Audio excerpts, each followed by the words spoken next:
Brought you by Meghdoot herbal. Meghdoot सतरीठा shampoo ये hair fall को कम करे, डैंड्रफ को रोके और दे आपके बालों को भरपूर मजबूती। मेघदूत सतरीठा शैम्पू। हांसी के बीजेपी विधायक विनोद भयाना का नाम इन दिनों एक रेप केस को लेकर चर्चा में है, क्योंकि बीजेपी विधायक विनोद भयाना के भाई महेंद्र भयाना और उनके साथी बीजेपी नेता जगदीश भाटिया पर हांसी में बलात्कार का मामला दर्ज हुआ है।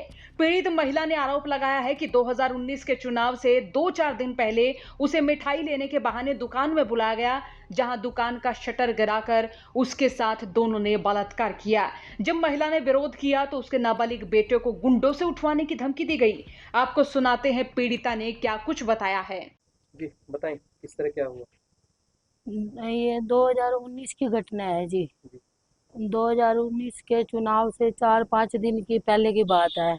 विधायक श्री विनोद भयाना जी के भाटिया कुटिया के पास कार्यक्रम रखे हुए थे। अच्छा। वहाँ पे ये जगदीश भाटिया है जी, भाजपा पार्टी का कार्यकर्ता, और ये वहाँ पर अपनी मिठाइयाँ देता है कुटिया में जाकर। और प्रोग्राम रखे हुए थे विधायक जी के कार्यक्रम के लिए, तो ये मेरे को कुटिया के बाहर वहाँ पे बोले जी, विधायक जी के कार्यक्रम के लिए कुछ मिठाइयाँ सामान ना मेरी श्री जी पेड़ा दुकान से उठा कर लेना है, आप मेरे साथ मेरी दुकान पर चलो। मैं इनको ऐसे पुराना पड़ोसी होने के नाते, पड़ोस में दुकान है, इनको उस तरह से मैं जानती थी। इस तरह मैं भरोसा करके इनके साथ इनकी दुकान पर चली गई। अच्छा। दुकान पर चली गई जी। दुकान पे जाने के बाद ये मेरे को अंदर लेके गए। दुकान के अंदर लेके जब गए ना जी, वहाँ पे महेंद्र भयाना, विधायक श्री विनोद भयाना जी का भाई, पहले वहाँ से मौजूद था। और मेरे को दुकान के अंदर यह कह के भेजा कि सीढ़ियों के पास सामान रखा है, उठा लो। मैं जैसे ही सामान उठाने के लिए अंदर गई तो इन्होंने, महेंद्र भयाना ने अंदर से शटर एकदम से बंद कर दी। अच्छा। और अंदर से शटर बंद कर दी और दोनों ने मेरा मुंह दबा दिया और मेरे से जबरदस्ती दुष्कर्म किया। मेरे बच्चे को जान से मारने की धमकी दी, मेरे बच्चों को गुंडों से उठवाने की धमकी दी। अगर तूने हमारी बात नहीं मानी तो हम तेरे बच्चे को गुंडों से उठवा देंगे। हमारी सरकार में पावर है, विधायक हमारी हर बात मानता है, वो हमारा कुछ भी नहीं कर सकेगा। मेरे को डरा धमका के इन्होंने जबरदस्ती मेरे साथ दुष्कर्म किया। उसके बाद मैंने भयाना जी को कुछ दिन बाद यह बात जाके बताई। भयाना जी ने ये कहा, यह मेरे घर की बात है, अब मैं खुद चल के इन दोनों के खिलाफ कार्रवाई करवाऊंगा, तो कुछ दिन के लिए इस बात को यहीं रुक जा, आगे नहीं कर, विपक्ष द्वारा चुनावी मुद्दा बना दिया जाएगा। मैं तेरा न्याय करवाऊंगा और तेरे साथ चल के इनकी कार्रवाई करवाऊंगा। 2019 से लेके 5 साल हो गए जी, मैं विधायक जी की कोठी पे चक्कर काटती रही हूँ। विधायक जी ने इनके खिलाफ कोई कार्रवाई करवाने की मेरी मदद नहीं करी और ना ही मेरे साथ चल के कोई न्याय करवाया। लेकिन बार बार इनकी धमकियों और डर से मेरे बच्चे की और मेरे को जान का खतरा बना हुआ था। उसको देखते हुए मैंने अपनी कंप्लेंट जो है पुलिस विभाग, प्रधानमंत्री जी से लेके महिला आयोग तक सबको लिखी, जहां आज महिला पुलिस ने आज कल रात 19/6/25 को मुकदमा दर्ज किया है। जी, तो क्या आपके साथ एक ही बार भी ये इन्होंने दुष्कर्म किया है, उसके बाद भी कभी? नहीं, इन्होंने एक ही बार दुष्कर्म किया था और उसके बाद ये मुझे लगातार से ही यही धमकी देते आ रहे हैं, अगर तू पुलिस को बात कह दी तो तेरे तेरे और तेरे बच्चे को जान से मार दिया जाएगा। मेरा बच्चा नाबालिग था, छोटा था, मैं डरती आई, लेकिन मेरे को भयाना जी ने ये कहा था, भाई मैं खुद चल के कार्रवाई करवाऊंगा और तेरे साथ चलूंगा। और लेकिन भयाना जी ने, विनोद भयाना जी ने मेरी कोई इमदाद नहीं करी और उल्टा उन्हीं का पक्ष लिया और मेरा न्याय नहीं किया भयाना जी इस ने। दौरान कभी आपको कुछ पैसे से मामला सारा सेटल करने की भी कुछ बातें आई?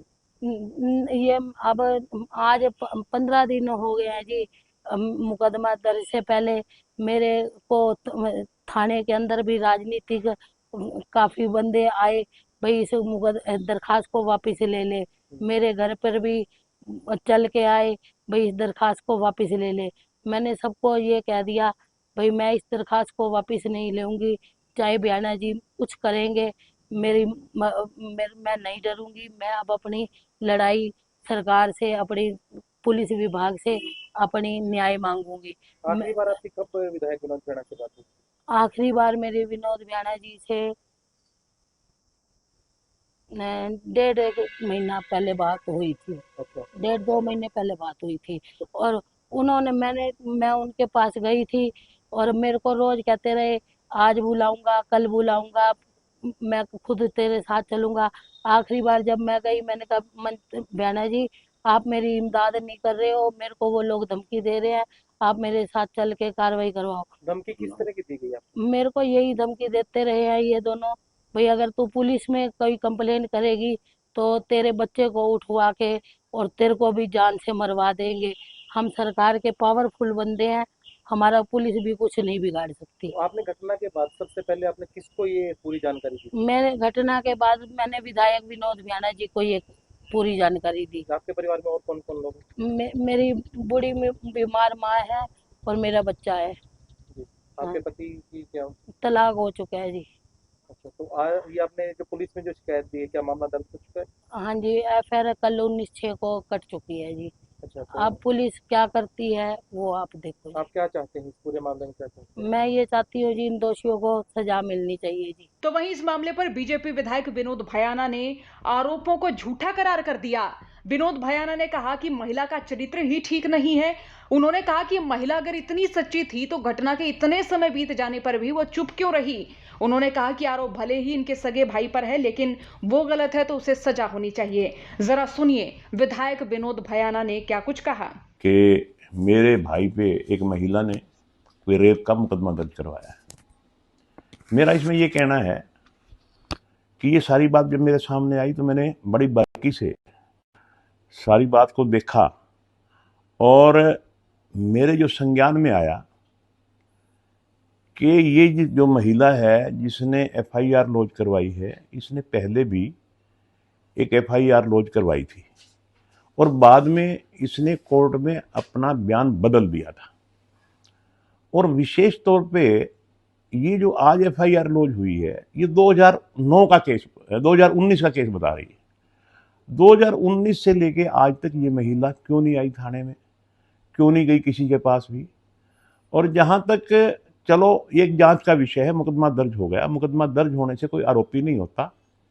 और रही बात, मैं तो इसमें ये कहना चाहूँगा बेशक वो मेरा सगा भाई है, अगर उसने कोई ऐसा काम किया है तो बेशक उसको कड़ी से कड़ी सजा मिलनी चाहिए। और अगर किसी ने उसके खिलाफ मुकदमा झूठा दर्ज करवाया है तो मैं भी ये चाहूँगा कि उसके खिलाफ भी कार्रवाई होनी चाहिए।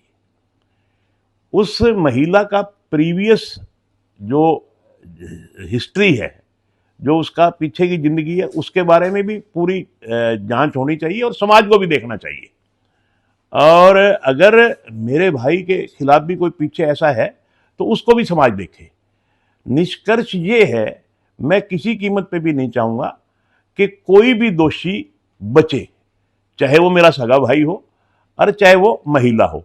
दोषी के खिलाफ कार्रवाई हर हालत में होनी चाहिए। मेरा वर्षन यही है और मेरा इस केस से दूर दूर तक कोई संबंध नहीं है, इसलिए मेरा एक निवेदन ये भी। तो वहीं मामले में हांसी के SP अमित यशवर्धन का कहना है कि अभी जांच जारी है। भाजपा नेता पर अभी जो मामला दर्ज हुआ है रेप पीड़िता की शिकायत पर, क्या ये पूरा मामला? ये मामले में अभी जांच चल रही है और फर्दर कमेंट जांच जब पूरी होगी उसके बाद क्या है, कौन है नेता सर? इन्वेस्टिगेशन चल रही है, उसमें हम बताएंगे। विधायक का भाई बताया जा रहा है सर सामने। हालांकि महिला का आरोप है कि वो कई बार विधायक विनोद भयाना की कोठी पर न्याय के लिए चक्कर काट चुकी है। महिला का कहना है कि कई राजनीतिक रसूखदार लोगों ने उसे चुप रहने और केस वापस लेने तक के लिए कह दिया है। इस हाई प्रोफाइल मामले के सामने आने के बाद अब हांसी की राजनीति में हलचल मच गई है। अब देखना होगा कि मामले में क्या कुछ निकलकर सामने आता है। हरियाणा तक के लिए हिसार से प्रवीण कुमार की रिपोर्ट।